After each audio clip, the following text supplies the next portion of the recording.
Hello.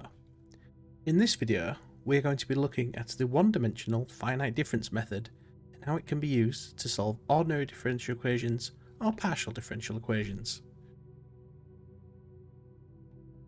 So what is the finite difference method? So as I've just said, it's used to solve ordinary differential equations and partial differential equations. It requires discretizing the domain into discrete pieces with the finite difference between them, such that derivatives become finite difference equations, and thus the finite difference method is a numerical method. So let's look at an example. What if you were given this second order linear ordinary differential equation? The solution to this can be quite intense, involving the use of advanced differential calculus. Additionally, being a differential equation, the solution involves constants of integration, which give a non-unique solution. Quite often with these types of problem is that additional information will be given. Such information like this is called a boundary condition, which gives more information about the equation. The boundary conditions here, which is the solution to the equation at 2 points, provides enough information to remove the constants of integration. Here we are given the function evaluated x equals 0 is equals 0, and the function evaluated x equals 2 is equals 20. After some math, it is found the solution to the equation is x cubed plus 6x, which is unique. There are no unknown constants in this equation. This is known as the analytical solution and means that the function of f can be evaluated at any point in space x. But what happens if we are not skilled enough to solve the equation, or even worse, an analytical solution does not exist? This is where we can use the finite difference method. Here we define a domain in which we evaluate our solution. Here we choose 0 to 2, since the conditions given were between 0 and 2. Or more specifically, the extra information we were given is that the function at 0 is equal to 0 and the function at 2 equals 20. We then divide up this domain into small chunks. Here we have uniform chunks of length h. These are chunks of finite difference. We will then evaluate the function at discrete points or nodes.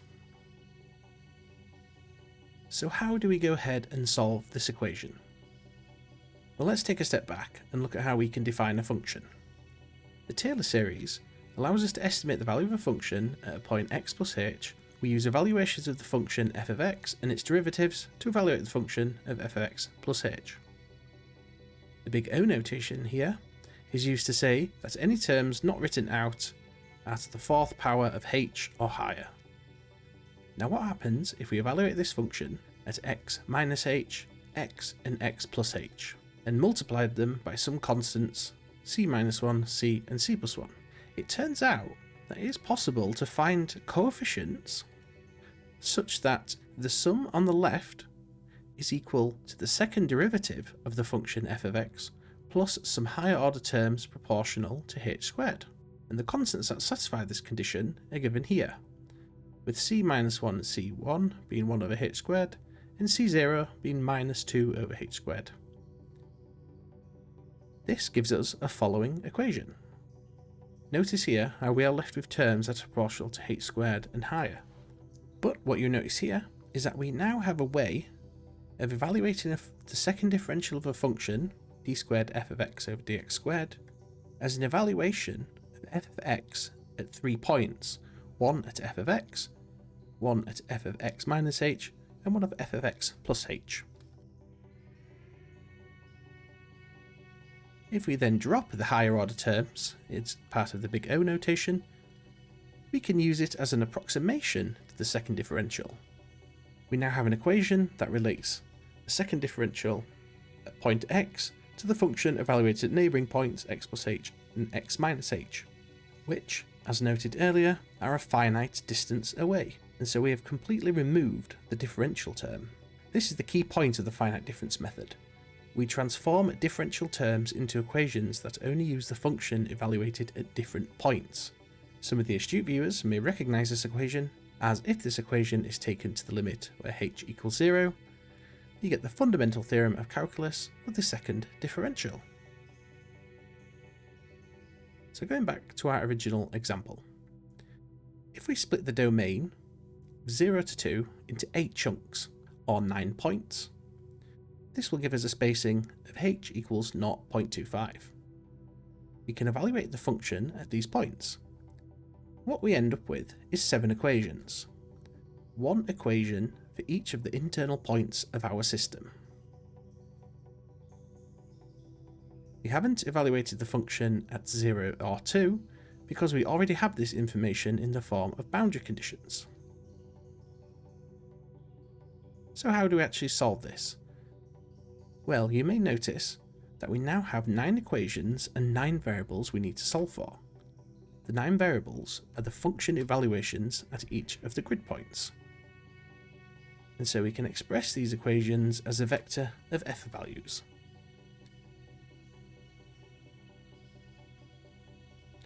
We can then arrange the equations as shown, and this matrix on the left contains all the simultaneous equations, and the vector on the right contains all the solutions to each row of equations.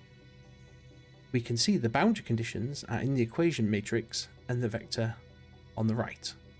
So the top left of the matrix has a 1 in the first column, corresponding to the boundary 0, the 1 in the bottom row, in the column to furthest right, which represents our boundary of 20.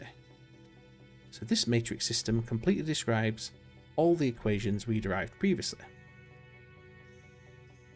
And this matrix is in the form A times F equals B, with A being the matrix, F being the solution, and B being our individual solutions for each of the equations in A. We can solve this by taking the inverse of matrix A and pre-multiplying equation B to give us our final answer. This method is known as a direct method, as the solution F is found by solving the equation directly. It should be noted that as the number of grid points become larger, the size of the matrix becomes square as large. For large matrices, it is often more practical to use sparse matrices and sparse solvers to limit memory usage, since most of the elements are 0. The solution is then the function evaluated at the points, with second order accuracy. The solution does not tell us the analytical solution to the original differential equation, but an estimate to the solution evaluated at those specific grid points. This is indicated on the plot on the right, where the points are the values given from the finite difference equation, and the curve is the analytical solution that we know to this equation. Remarkably, the finite difference approximation for this differential equation returns the exact solution evaluated at the grid points. Why is this? Going back to our original Dirichlet series, and using the known analytical solution, we can see that any higher order terms higher than h to the power 3 do not remain. Hence, our finite difference approximation gives the exact solution. This is not always the case, however. And so to recap, the finite difference method can be used to solve any ordinary differential equation or partial differential equation. It breaks down the domain into discrete points with a finite difference between them.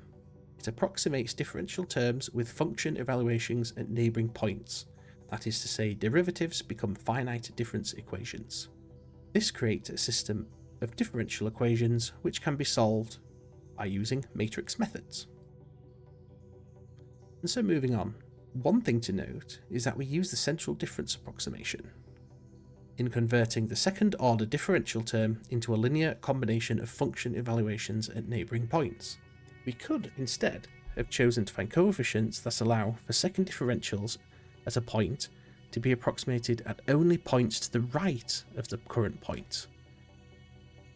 This is known as the forward difference, so the evaluation of the second differential of f of x only depends on the value of f of x and points to the right, x plus h and x plus 2h.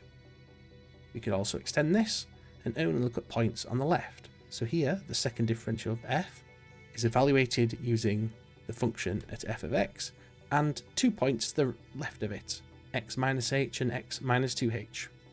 Altogether, these are known as the forward, central and backwards finite difference method. It is not always straightforward finding these coefficients for a given accuracy. Instead, the coefficients for a given number of terms are calculated, and then the accuracy is found from the remaining terms. So in this example, once working through the math, you see that the forward and backwards finite different methods return an accuracy of h to the 1, whereas the central difference returns an accuracy of h squared. And you'll notice we've used the same number of coefficients for the forward, central and backwards, but the central finite difference approximation returns much better accuracy. That is to say, the only terms that remains are proportional to h squared. And there exist tables that can be used to look up the required coefficients for the central, forward and backwards finite different methods for a given derivative, along with the accuracy of the method. Here we have the central difference table for a given derivative, which is on the left hand side, and accuracy. The number at the top indicates which terms to evaluate, for example x, x plus h, x minus h, etc. The number associated with the derivative indicates the power of h to divide by. And accuracy is the lowest power of h that we ignore when setting up the equations. Here are the coefficients for the forward finite difference method. Here are the coefficients for the backwards finite difference method. And you don't necessarily have to stick to the tables either. In general, more coefficients equals better accuracy, as more information about more points is used to calculate the derivative. But just remember, the approximation is only as accurate as the lowest order. So let's consider the following problem. Solve this equation in the domain of x equals 0 to 3. So you see now, we're being asked to solve the equation between x equals 0 and x equals 3, and we're giving two internal points. So these are no longer boundary conditions. These are points in the middle of the equation, or more specifically, in the middle of the domain to which we've been asked to evaluate it. And let's see how we can use both the forward, backwards, and central finite difference methods to actually solve this equation. We will choose 3 coefficients for each method, which gives a first order accuracy for the forward and backwards method, and a second order accuracy for the central difference method. So we will set h equals 0.5 for now, which gives us 7 points. This will then give us the following matrices for each method. It also gives us the following points for our internal boundaries. Here we have used index notation to find that the third index corresponds to x equals 1 and the fifth index corresponds to x equals 2, remembering that indices start from 0. We can see that the location of the -1 term that comes from the equation and the row in which the equation sits is the only difference between the matrices. We can see that we can comfortably fill the matrix for all but 2 of the rows. All that's left to do is input the boundary conditions. When we insert the boundary conditions into these matrices, we get square matrices, which can be solved via decomposition. All we need to do now is find the expression for the b vector. We can see here that the b vector represents the right-hand side of the differential equations, or the equations to which we use the finite difference approximation to turn the differential into a linear sum of adjacent points. We can see that the b vector represents the right-hand side of the differential equation, but the boundary conditions inserted in the rows in which the finite difference approximation would not fit.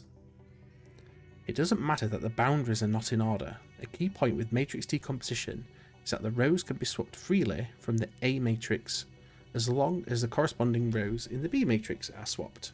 The solution will always be the same. And so the expression for the backward system of linear equations looks like this. Likewise, for the central finite difference method, it looks like this. Likewise, the forward finite difference method looks like this. And here is where the difference between the methods becomes apparent. We have here the solution for the forward, backwards, and central differences. The forward difference underestimates the solution outside the given boundaries and overestimates the function inside the given boundaries. The backwards difference overestimates the solution outside the given boundaries and underestimates the function inside the given boundaries. As we saw earlier, this differential equation is solved exactly by the central difference approximation. And if we change the step size h, we can see how the approximation changes. The error from the finite difference approximation is reduced with reducing step size. We can see that the error reduces approximately linearly due to the forward and backwards differences being proportional to step size h. These errors are the local error maxima, that is to say how far is the furthest point from any of the methods from the analytical solution is. It's clear from this that the central difference approximation is superior to both the forward and backwards differences. If we use a higher order finite difference method, we can reduce the local error to be proportional to the higher power of the step size. So how do we implement higher order approximations? So if you recall earlier, we had a boundary value problem in which we were given two boundaries. This is the most common type of problem that you will face, since quite often a solution is known only at the boundaries. Our use of the second order equation allowed us to generate 7 out of the 9 equations required, with the last 2 coming from the boundary conditions.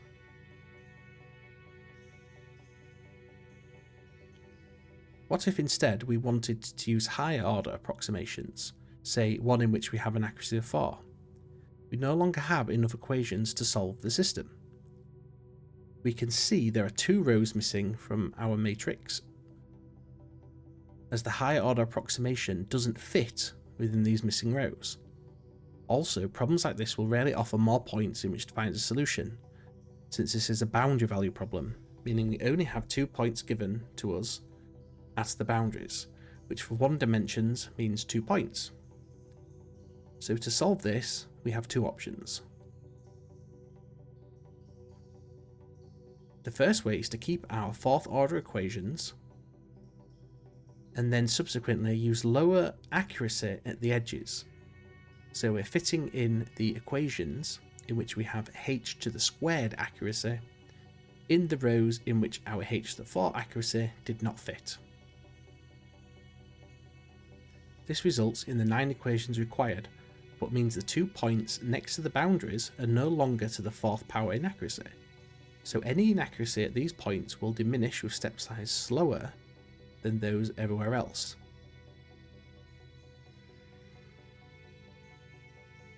Our second option was again to keep the 4th order accuracy, central difference equations, but then introduce the forward 4th order accuracy to the left edge, and the backwards 4th order accuracy to the right edge. Now any error in the approximation is proportional to the 4th power of h everywhere that we evaluate it.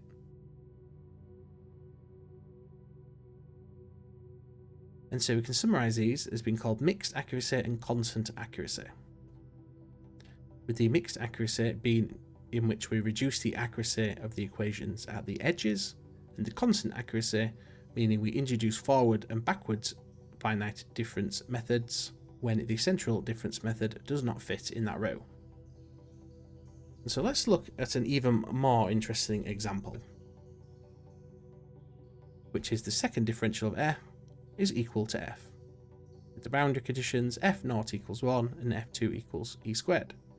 The astute among you may recognise this as a differential equation describing exponential growth, with an analytical solution of f of x equals e to the x. We can solve this by using the 2 matrices from earlier, since the matrix is the same, because our previous equation, the second derivative of f was equal to f minus x cubed. So our A matrices remain the same, but all we need to do is change the B vector. We see that both of them solve the equation visually very well, so just by looking at this plot, no differences can be seen from either method when compared to the analytical solution. A good measure of how well a numerical method performs is to calculate the sum of the squared residuals. So for a function like this, in which we know the analytical solution, we can go ahead and evaluate how far each of the point is from the analytical solution, and then square those values and add them all together. So this is the sum of the square residuals, which is also called the global error. Here we can see the sum of the squared residuals for both constant accuracy and mixed accuracy. We can see the trend we observed earlier in that a smaller step size results in better accuracy, so we get a lower global error. What is interesting to see here is that the constant accuracy actually has a larger global error for a large step size. This is not too surprising, as we know the central differences are better than the forward and backwards differences, and the constant accuracy involves forward and backwards differences near the edge. However, as the step size decreases, the rate at which the global error decreases is greater for the constant accuracy, since this accuracy is h to the 4 for every equation. At some step size, the constant accuracy of h to the 4 results in a lower global error. So here, it's a step size of around 0.18.